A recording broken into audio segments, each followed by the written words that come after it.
Okay, start. Evening, Okram Rajit Kumar. Sinai Ichanupi, Okram Tanu. Duga, wife, RK Gypsy.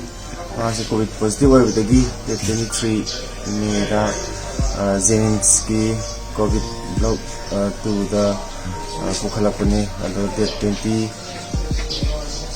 the COVID block 3 the refractory. Tauga yang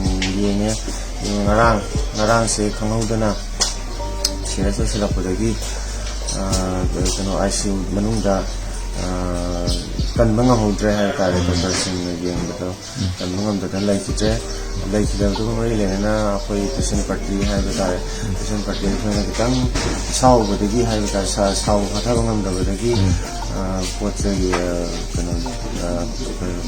public property ha kare kada hospital ki ada itu ke country masih mainan apa di authorities